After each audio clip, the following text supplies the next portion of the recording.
am in my office room and I'm about to tackle the wall and wallpaper. So let's hope it goes well. The first step in tackling a wallpaper project is deciding what pattern you want to go for. And when choosing your pattern, make sure it's something that can line up really easily. This project would have been so much harder and taken way longer if I did not have a pattern like the speckles, which are really just easy and you can line it up any single way. It doesn't really make a huge difference when it doesn't line up.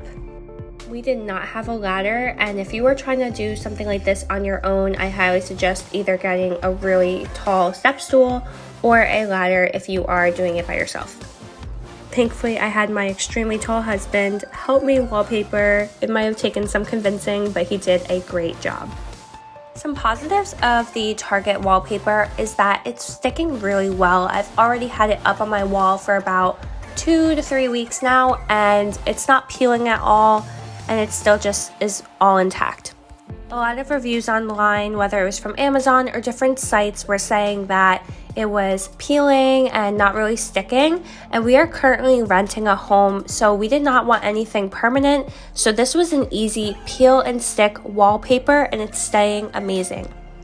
I didn't measure our walls beforehand, but I'm assuming that our ceilings are anywhere between 10 to 12 feet tall.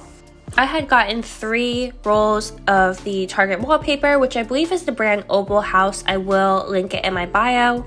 And the little scalpel tool that we got was very helpful. I highly suggest getting one of these. We tried to use a squeegee in the beginning, and the rubber from the squeegee was just not working out well. So if you can, just definitely pick up the wallpaper tool as well. This really helps to just set in the wallpaper and get rid of any bubbles that may happen when applying.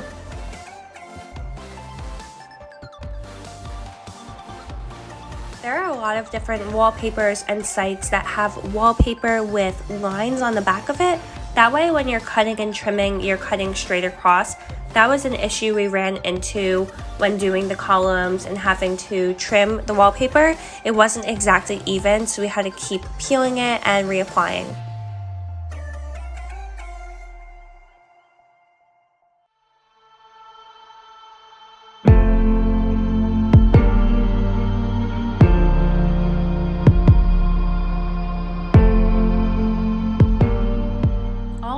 I think it came out amazing. There's really no bubbles, and we managed with 3 rolls. There are spots on the wall, which I will show in the next clip, that are not covered, but you truly cannot see it because the desk is covering that section. It wasn't worth it, in my opinion, to get that extra roll to do just a tiny bit. Not even going to lie, wallpapering this wall is not for the weak, especially if you have really tall ceilings like we do. And I had bought 3 rolls, but as you can see in the last video, there were spots in the wall that we did not even get to finish. I could buy another roll, but for what was left, it just wasn't worth it in my opinion, price-wise and everything, so I just kind of, that's the end. But I'm really happy I did it. It makes a whole difference. It does have really nice gold foil speckles. And again, I got it from Target, so I'll have that linked in my bio. But I hope you guys enjoyed this little DIY home project of wallpapering. And even though we're not pros, it was still a lot of fun. And you can definitely do this with a friend or possibly on your own if you are really tall. Make sure to like, comment, and subscribe to our channel for all things fashion, beauty, home, and lifestyle.